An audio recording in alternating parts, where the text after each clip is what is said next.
Nuwun sewu menawi Bathara Brama nika dewane geni, Sang Hyang Bayu nika dewane angin, menawi Paduka dewane menapa? Ulun dewane bledhek. Kayangan ndelinggen danggen. Sik. Aja-aja sampeyan ngapusi asline Gatotkaca ning ngaku Bathara Kaca. Porsi laknate paring dawuh. Sing surasane jinejer dadi wong tuwa kuwi kewajibane mung telu. Siji nyontoni, loro ngandhani, angka telu ndongani. Lan sak ngertiku Bapa Resiwatrika tigang perkawis sampun dipun tindakaken kanthi sae. Babar lelampahan tumrapipun Kakang Mbok Anjar Sekar kados pundi? Monggo kula aturi masrahaken dumateng purbaning Hyang Agung Bapa ndak gerah mangke panjenengan.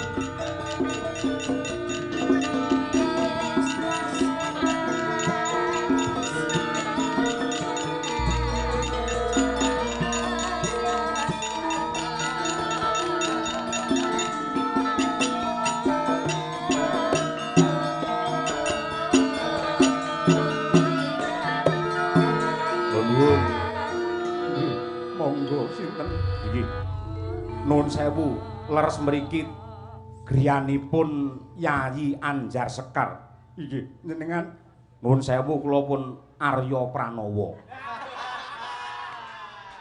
keparingipun nuwun sewu ingkang putra wonten menapa mboten kula mboten ngertos lare menika kula mboten ngertos wong tuwa senane campur urusane anak. Ya ampun Mas Arya. Kangen karo podang kuning ya.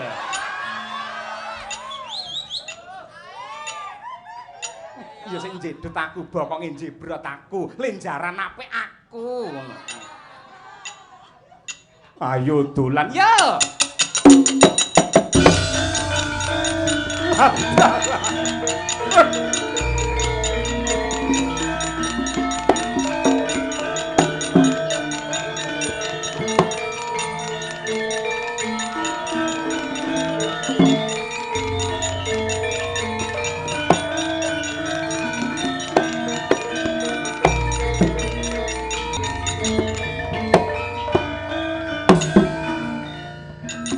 Lan nyuwun pangapunten kula ingkang abdi cantrik sowan tanpa piniji.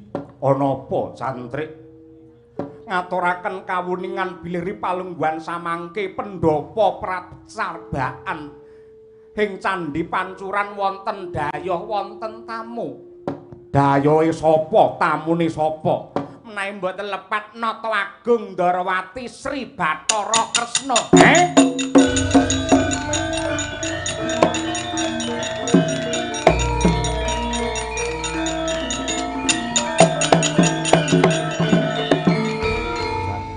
Dewa Bathara jagat pangestungka. Babar pisan ora nduga mana panjenengane kepareng rawuh rene. Cantrik ditata sing prayoga. Anjarsari aja wedi kengkangelan ayuh melu pun bapa. Sowan ana ngarsane calon mara sepuhmu ya kuwi Nata Agung Ndarawati. Apa sing dikersakake kira-kira bisa ambabar kautaman lan kowe tak kekudang dadi wanita sing bisa dadi kaca brenggala tumraping para putri.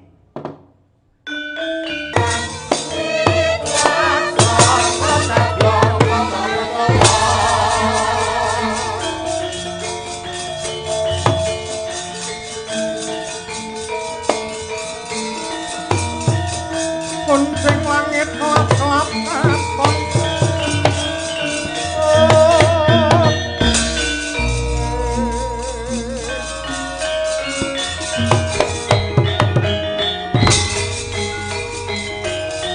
Sri Karongron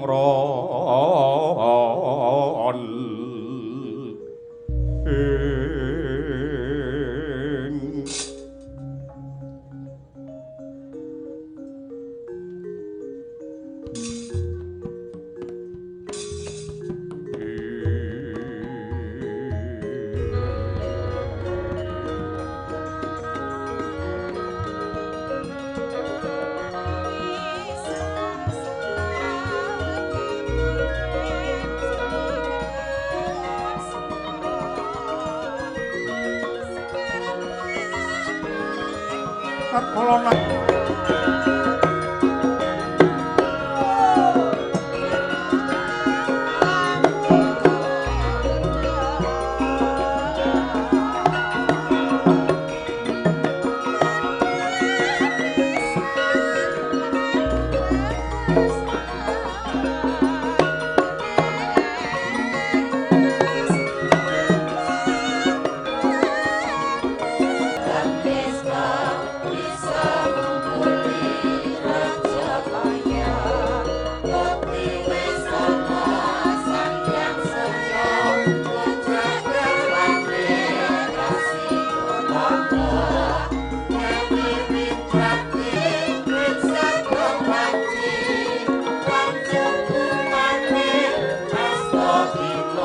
langgeng kawula nuwun sewu Kanjeng Sinuwun Ndarawati sarawuh paduka wonten ing pertapan Candhi Pancuran Gunung Rewantaka.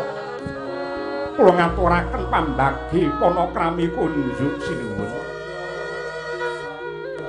Ya penemban watrika ndak tampa gawe bombonging rasa ora liwat. Salam taklimku atur. Nun inggih kula tampi tangan kula kalih mugi andadosaken jimat nyuwun pangapunten monggo dipun prayogakaken anggenipun pinarak lenggah Kanjeng.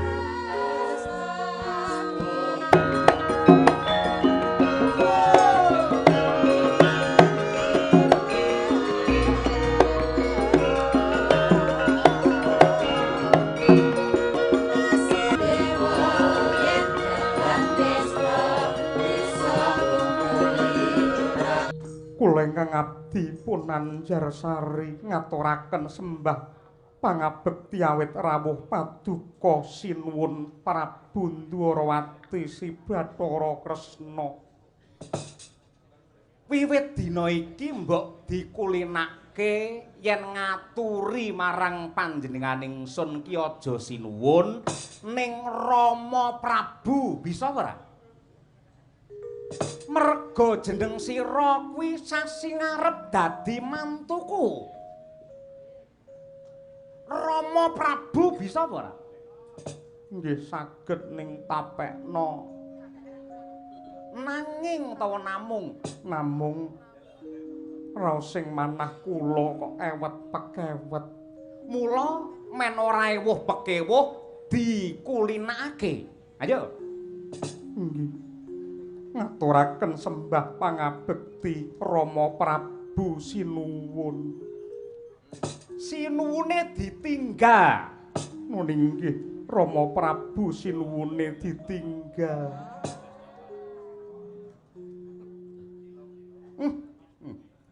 Mare kudu ya. Ngapunten laring gunung. Waring gunung boten saged nandukaken tata basa ingkang prayoga.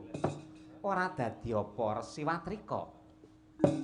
Ndak tampa Anjarsari pangestunipun Rama mara gage ditampani. Nggih. Kula tampi tangan kula kekalih.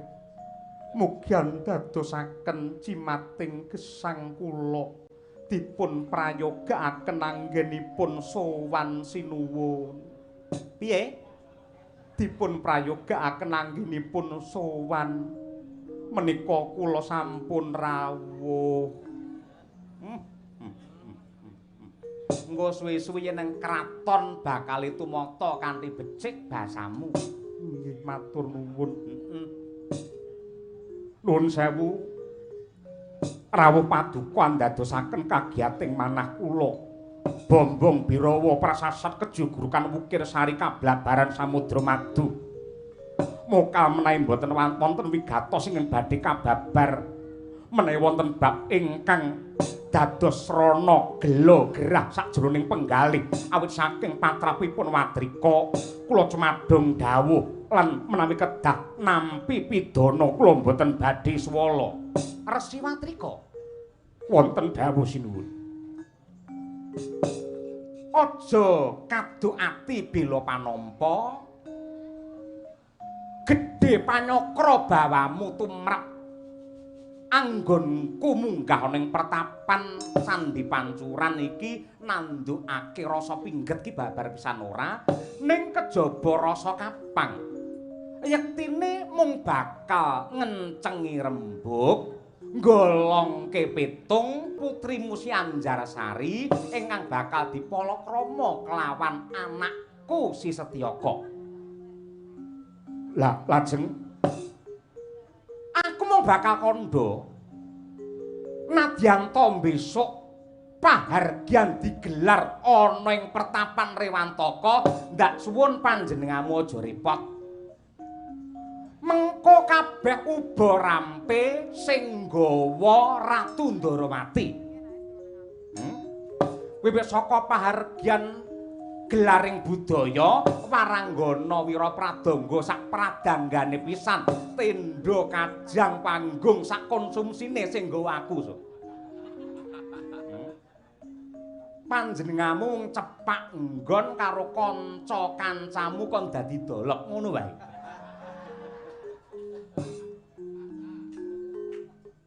Inggih. Lah nanging raos kula wis to. Kuwi pancen kersane ingsun kaya mangkono. Kersane ingsun kaya mengkono merga saka bombong biramane rasane Ratu Ndarawati bisa bebisanan kelawan panjenenganmu Brahmana luhur ingkang lenggah ana ing Gunung Rewantaka. Kuwi panyuwunku.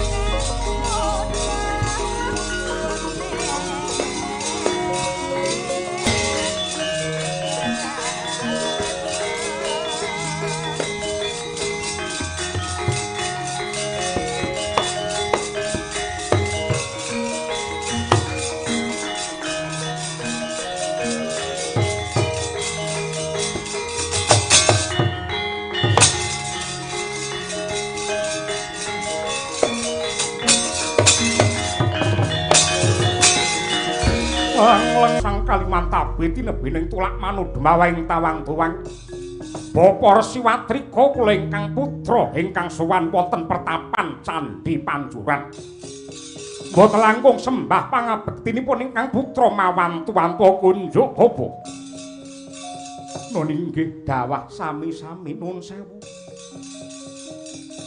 kados nembe menika kula sumurup kula mangertos Paduka anak Prabu menika saking pundi lan sinten jejulukipun. Bapa Resi sampun supe kaliyan kula. Kula ingkang putra siswa uda kawis gangsal 12 taun kepengker dados murid wonten ing pertapan Candhi Pancuran. Kula siswa Paduka, kula murid Paduka, kula pun menak senggara.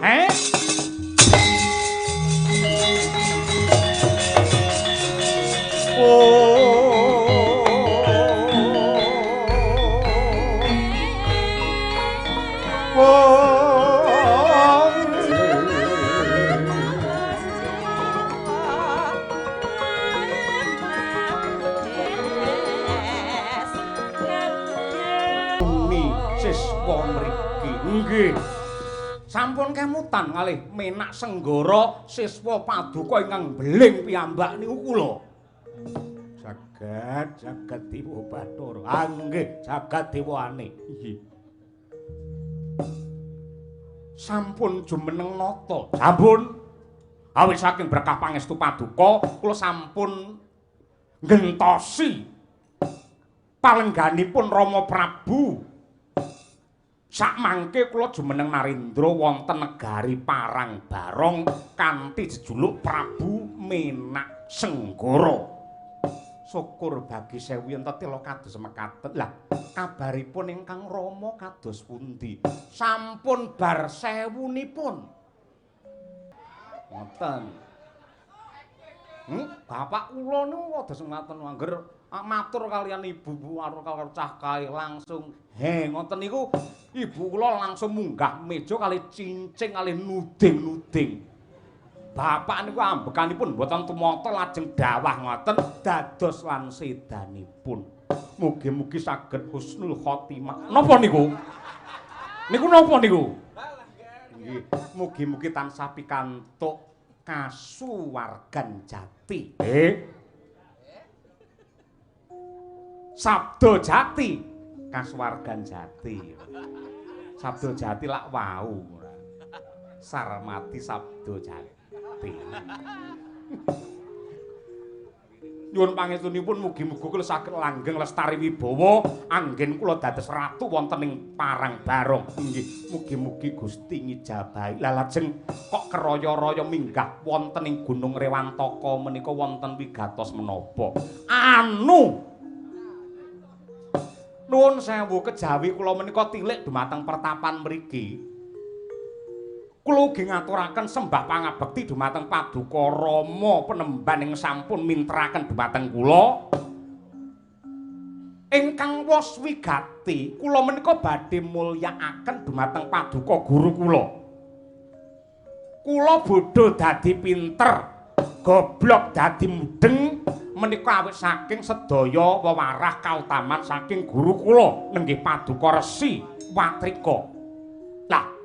Caranipun kula pun minak senggara badhe mulyakaken dumateng jengandika Bapa Resi, kula tasih kemutan nalika kula mapan wonten mriki nate momong ingkang putra-putri nenggih ingkang sesilih nenggih pun Anjarsari. Kula menika dados ratu tasih Jaka Kumalakala. Kula kepengin mengku garwa minangka tetimbangan lan ngangkat dumateng derajat kamulyanipun Bapa Resi Watrika kanthi cara malakrama dumateng yayipun Anjarsari. Pareng nggih Bapak. Mboten sah dangu-dangu saderengipun siam kedah kula sampun rabi. Pandhit ngajaping tawang. Kok cara kula anggen kula badhe ngreksa dumateng kawibawan Paduka guru kula. Nggih. Nyuwun pangapunten menawi kula lintoni mboten sari ingkang kula aturaken ning mbakyunipun Anjar Sekar kemawon kados pundi menika langkung pinter wawasanipun langkung wiyar. Menawi Anjar Sekar mboten kula, mboten kula. Nika ngibarate nuwun sewu dalan sing kliwati sampun kathah sanget menika. Mawon ingkang kula suwun. Anjarsari ingkang kula suwun badhe kula mulyakaken kula sengkakaken ngaluhur mongko garwa Prameswari wonten negari kula Parangbarong. Kula sumpah kula prasetya menawi kula sampun saged malakrama dumateng sari kula dados ratu mboten badhe gadah selir, mboten badhe gadah wujudipun priyos wanita sanesipun kejawi namung pun Anjarsari menika kemawon. Menika ingkang kula suwun. Kaya wis rampung daya-daya aku nyuwun pamit anggara kasih aku sak pangombyong manten sowan mrene ya menengan. Nuwun pangapunten sinuwun. Nderekaken wilujeng sembah kula ingkang miring Jengkar Paduka sinuwun.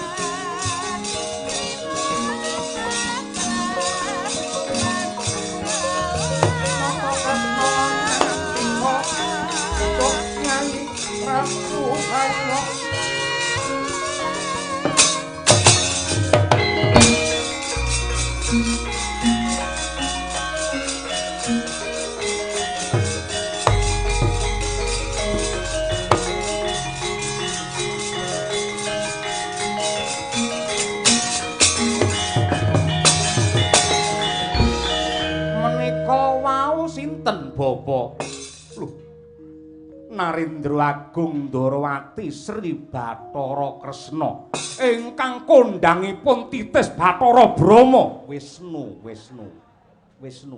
Oh nggih Bathara Wisnu rawuh mriki. Inggih badhe mangestoni anggen kula dhaup kaliyan sari mboten. Nyuwun pangapunten. Anggir.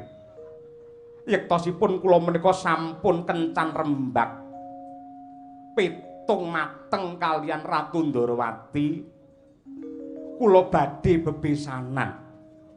Sekar tok mboten. Sari ingkang badhe dipun kersakaken dipun palakrama kaliyan Den Mas Setyaka putra ing Ndarawati.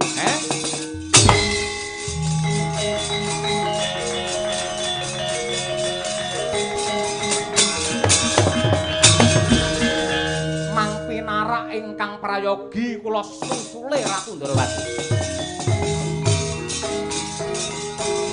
Siap langen.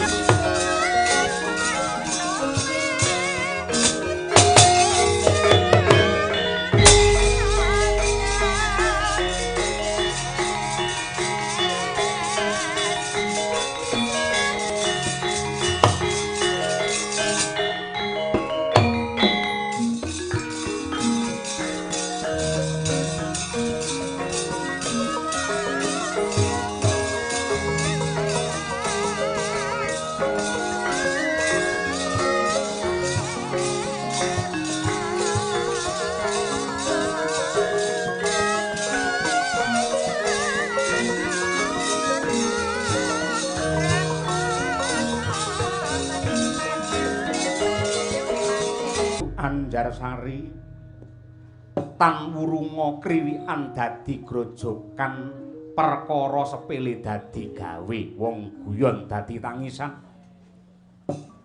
Mula ripalungguhan iki sajroning kahanan ingkang peteng lan ribet kaya mangkene pun bapa bisane mung pasrah sumarah marang purbane Hyang Agung. Mula kang mangkono para cantrik mligine cantrik sabda jati wonten dawuh. Wis nguyuh pun. Ripalungguhan iki ora ana pasinaon.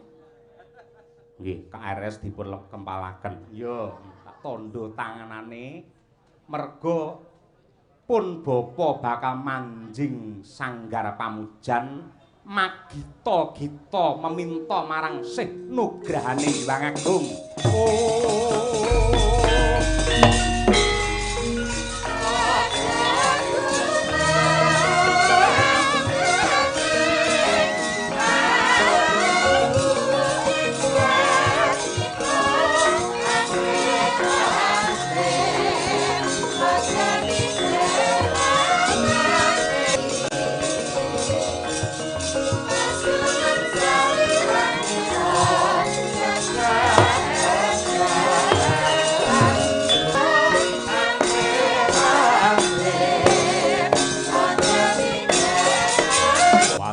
Miji dumateng kula ingkang abdi ing kepatihan kalilan cumadong dawuh sinuwun Prabu Menak Senggara Patih Rengga Yaksa wonten dawuh ripalungguhan iki aja kok kendhani anggenmu dandan kepara malah kenceng ana anggen kowe duwe niat lan tekad sing kenceng lan gembleng malakrama kelawan Yayi Anjarsari ana sing dadi pepalang ana sing nyandung tumraping ibarate wong laku ora ana liya kejaba nata Ndarawati Sri Bathara Kresna ingkang bakal malakramakake putrane kelawan kembang pertapan Candhi Pancuran. Lajeng keparengipun kados pundi kula cumadong dawuh. Siyaga ing diri sawiga ing gati liwat dalan sisih etan budal dina iki.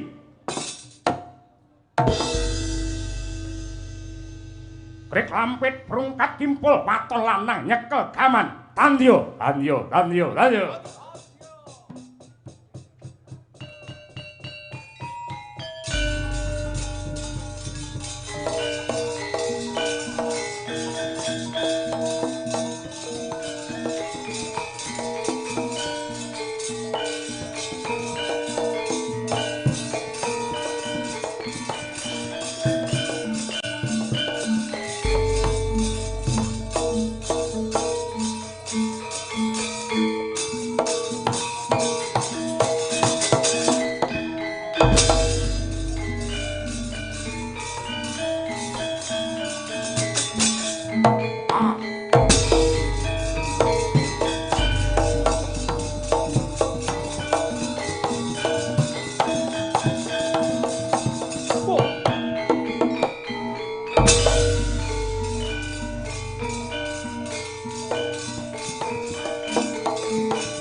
Oh.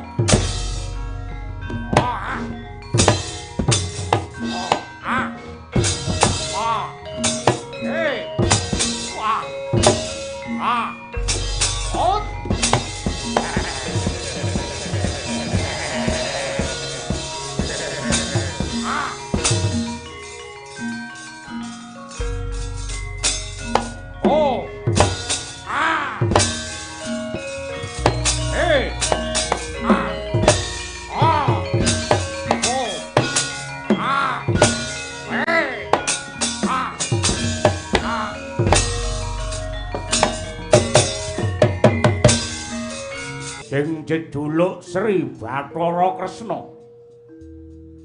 Pancen kepara nyata panjenenganmu diwanokake ditepungake wae Narendra Parang Barong Menak Senggara. Ripalungguhan iki kowe kondura marang Prajamu Ndarawati. Mbuh piye reka dayamu anakmu si Setyaka kon golek wong wadon liya. Anjarsari tak jaluk. Coco bang mawinga-winga langis. Lakone rame kowe ora sida mantu ning kepeksa ana layang kabar do momot layar kaca do nayangake Ratu Ndarawati glundung sirahe merga dipateni karo Menak Senggara cangkeme. Yaki sing ngongkon ngantem Menak Senggara sapa? Mboten wonten. Ning kula menika tanggap ing sasmita. Ing atasipun paduka menika pepunden kula. Dipun ancam, dipun incim kados mekaten. Kula boten trima. Aku ora kirim, mangke riyin.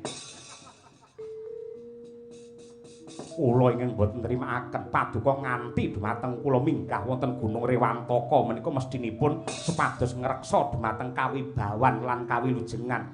Ning lak ya bisa dipetung kanthi becik model ratu kados mekaten boten saged dipun cak petung.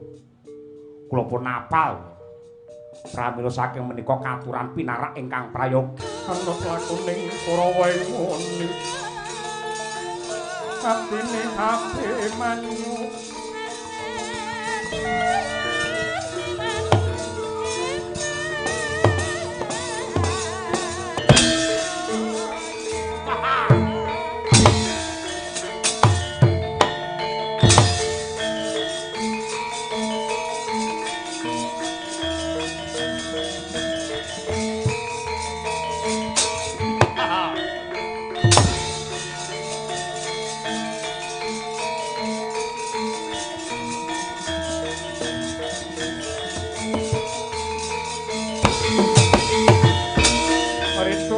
mangawur-awur-awurahan tengaraning aturit wong maguru kongko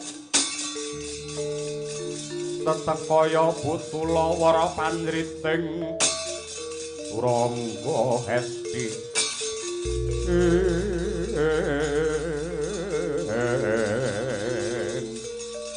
ninggal tata krama cumantaka karo Ratu Gustiku sapa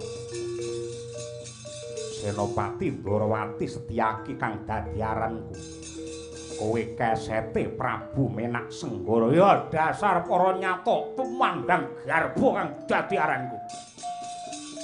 Kowe ngejak geger ngejak rame tumrap lakon iki. Apa serep nyawamu? Nadyan nyawa mung siji ora bakat cipuan yen tanding karo kowe sak wadya balamu. Piye? Jaluk Prabawa umurmu.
Oh. Oh. Oh. Ah. Ah. Wait.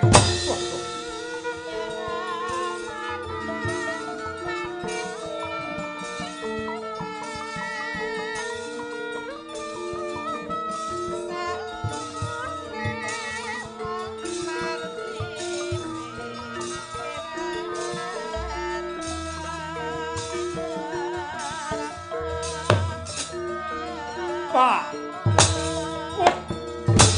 Jebol gajah. Ah.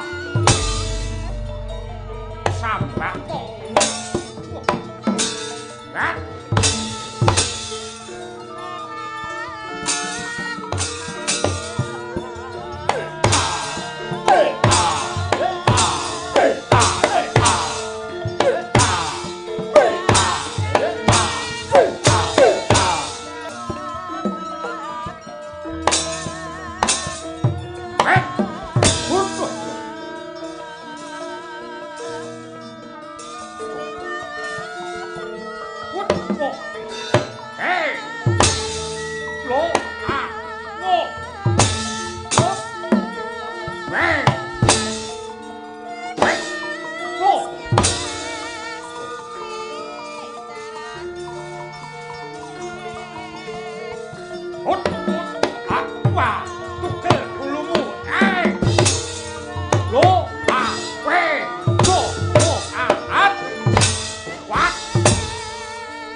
siyaga musti kedaman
Pandhawa tata kasih wisaya indri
Gleyongan sing yasa Prof Sarwanto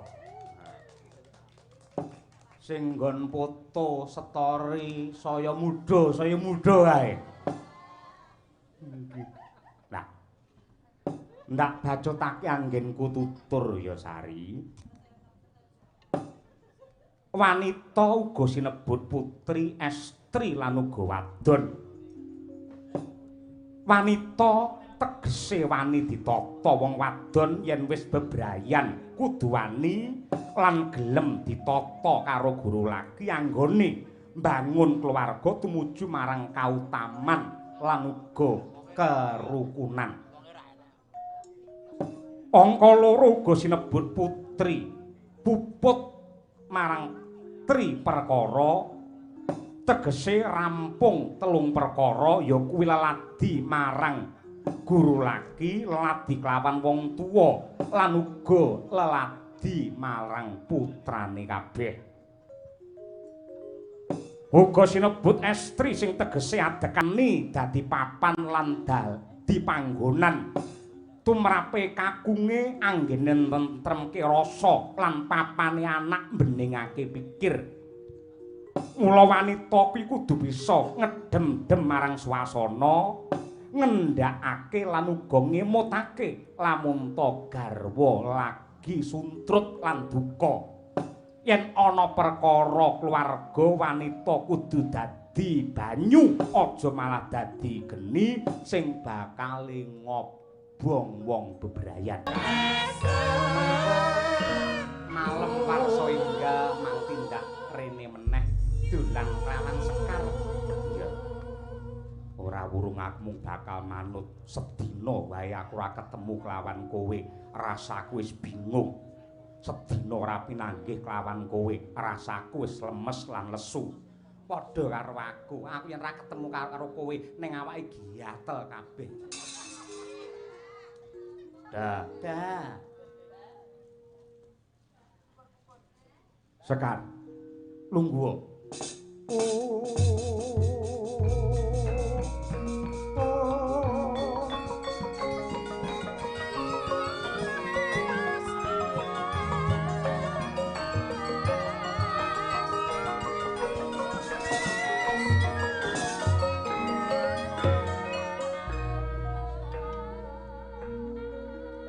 Tentrem lan tintrime rasane wong tuwa iki gumantung saka pakartine anak. Wong gerang rasane kaya munggah swarga tundha sanga lamun to anake mbangun miturut kawan kandhane wong tuwa tansah digen-mugening panembah ngesti marang pangibadah bangun miturut marang reh perintah lan dawuhe wong tuwa. Ning lamun to patrape anak wegah nampa wewarah nampik marang pitutur becik. Kowe ngono ki padha karo nyengkakake bapakmu enggal mudar. Nyengkake wong tuamu enggal nyemplung ana ing neraka jahanam.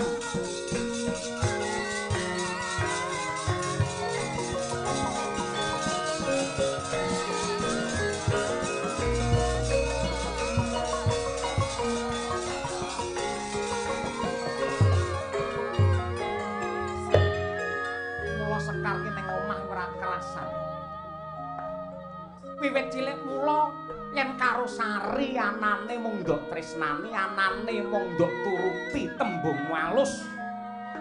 Yen karo Sekar kowe mesti kaya mengkono kuwi kasar tembung ora patut dirungokake mongko panjenengan kuwi derajate Brahmana.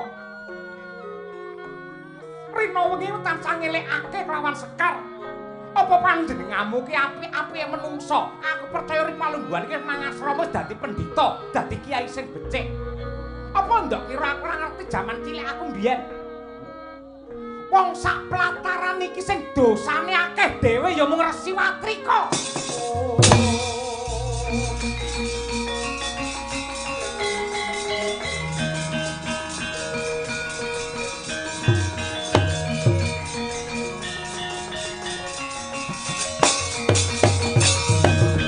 Damar mancung supeten kang dadi tembung sing ngaya-wara. Lekno mripatmu jerengen gobokmu Sekar. Ya mergo gedhe kelawan prihatine. Manut karo wong tuwa adimu Sari. Sasi ngarep bakale pinundhut mantu kene bakale ana pahargyan lan rupiah-rupiah. Binarwa putra Ndrawati Sri Bathara Kresna kuwi dudu ratu baen-baen. Yen ndok tutuk-tutuk ni anggenmu srawung karo wong lanang sing gonta-ganti kowe bakal sapa sing gelem ngalap.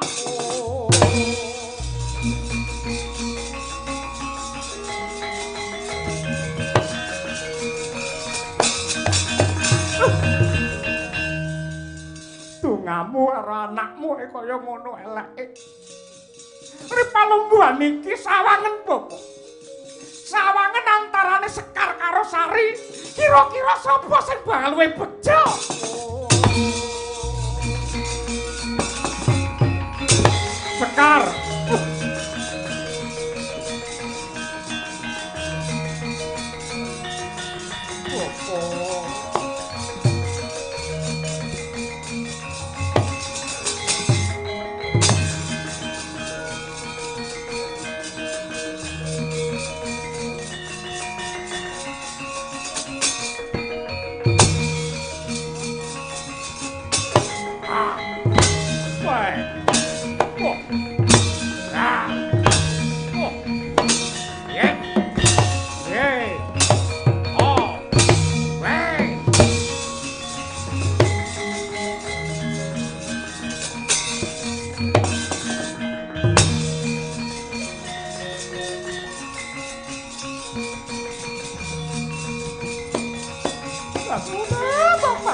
Kata mirahing sun prihatin waspagung mijil tuhu tahatan pokarya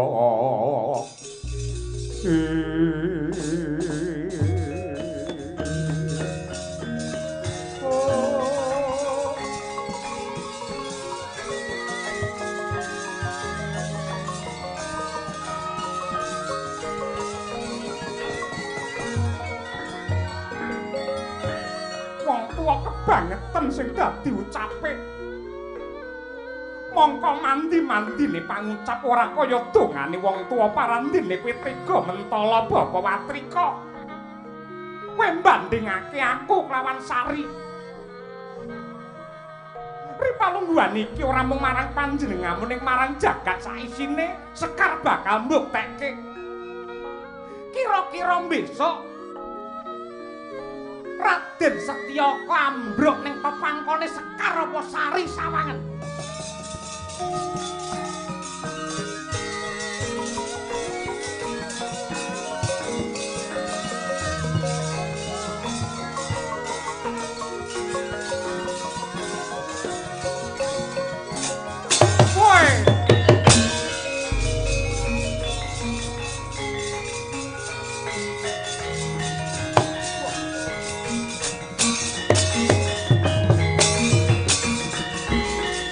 Kata sang Gatut Kaca Kinon mapak araka kutha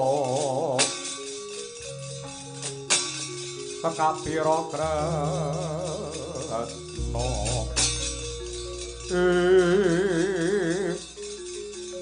murup dadane kaya halilintar murup dadane kaya halintar cakra Patnaba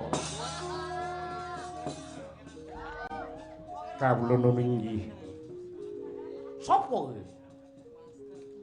master tambuh marang ulun oh tambuh marang ulun tek ulun tembung kayangan Astungkara Sidam Sekaring Bawana Langgeng lho tek kaya dewa pancen ulun iki dewa. Dewa sapa? Bathara Kaca.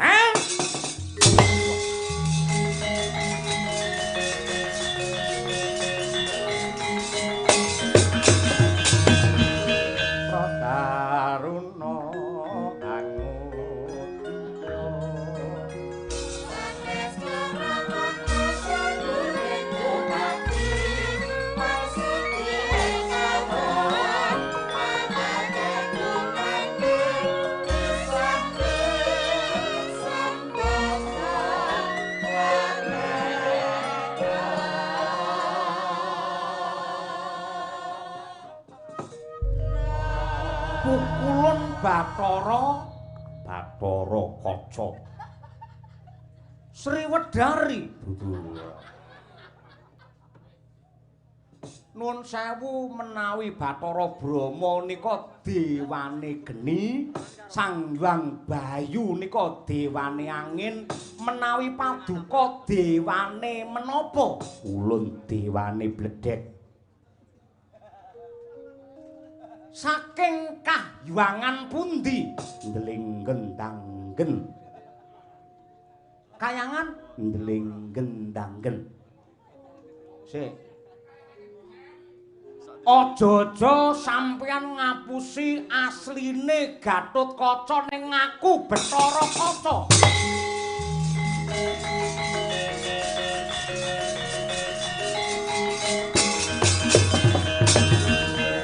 merga wedi karo Minasenggara ngaku dewa ngaku Bathara Kaca mongko sejatine aja-aja sampeyan Gatotkaca bedakno dhewe antarane dewa karo menungsa jenenge wae wis geseh kaya mangkono Ulun Bathara Kaca sing mbok sebut mau Gatotkaca Gatotkaca Bathara Kaca meksa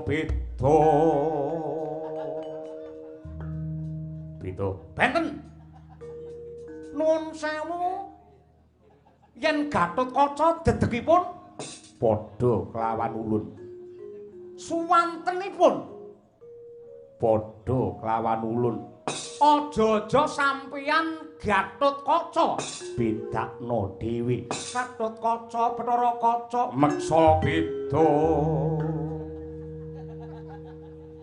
kadegdayanipun padha kelawan ulun kaprawiranipun padha kelawan ulun ala aja-aja sampeyan Gatotkaca bedakno dhewe Gatotkaca Bathara Kaca meksa beda kok dhuwur ngelik andi babon lho wong lanang sejati nggih satriya pinunjul nggih lamun to bisa ngalahke Gatotkaca tegesipun pengin ora kowe ngalahke Gatotkaca merga Gatotkaca ki putra pulunane Ratu Ndarawati carane ngalahke Gatotkaca rada maju lungguhmu rada montat lireke netat